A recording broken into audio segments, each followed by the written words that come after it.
Hello. Did you feel like they kind of got it? That they really managed that question about our nation's history, the legacy of colonisation and how to manage it?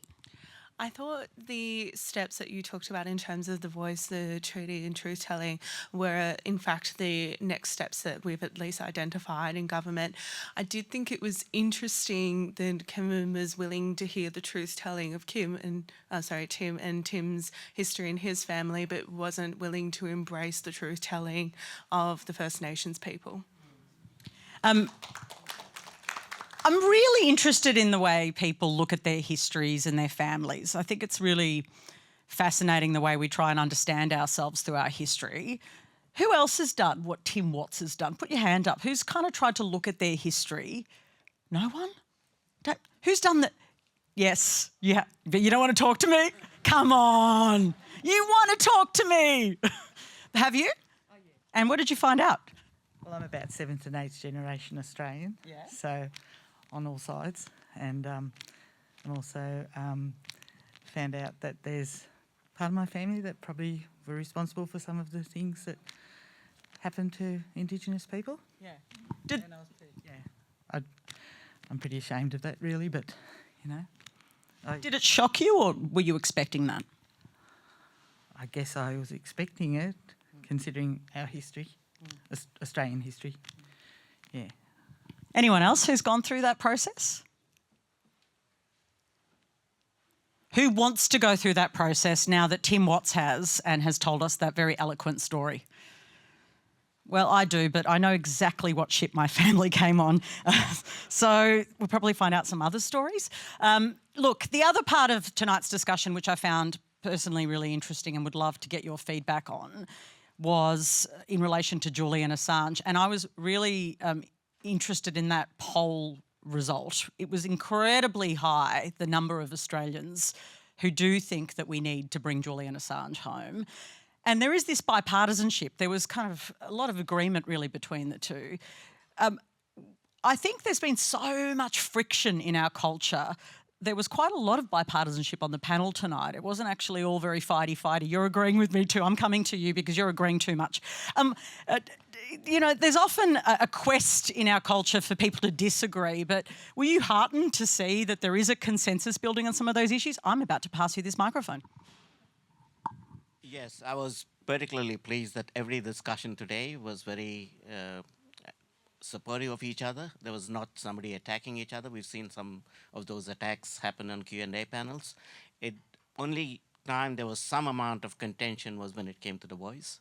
That was the only discussion item. There was contention. Otherwise, there was broad agreement across the panel, which is surprising because normally you try to choose panelists so that there's some amount of argument, but there was no argument today, which was excellent. Even the tone of that debate was quite, I thought, high and respectful. I think you need a microphone, my friend.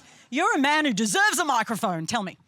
Yeah, I thought the tone of that debate was much better than I've seen previously, and yeah, it's been a concern the way that debate has been happening in the community, and I think just the acknowledgement of the kinds of things that we need to do and the truth-telling that needs to take place, and coming forward with those kind of personal stories and you know, putting our heart out a little bit in the same way that the Indigenous people of this country have done for us.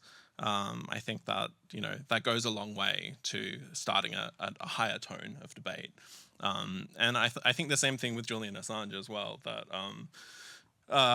as much, I think we can all kind of respect that, you know, people don't deserve to be treated like that, and we have these values of free speech and the role that the media and journalists play in society, and it just feels like they're trying to punish him for making them feel embarrassed, and I think that's gone on long enough.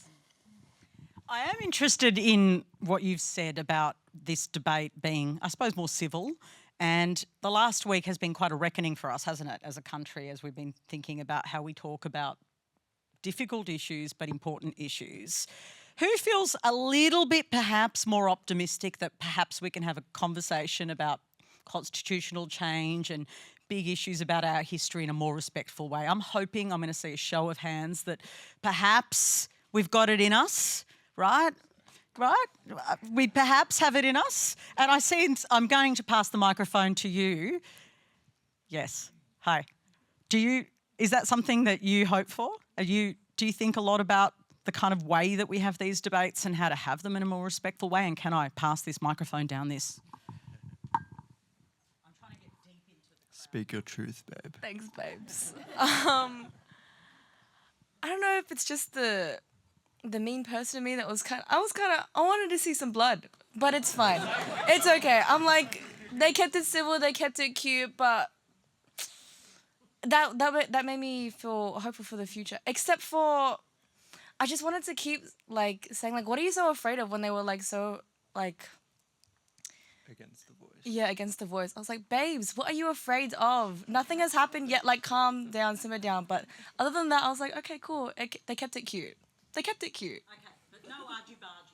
Yeah. Anyways. All right.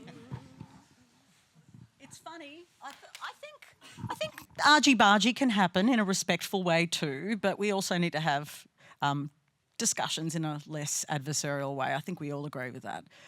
Can I just say, I have had the most wonderful evening talking to all of you. You have been such a great audience.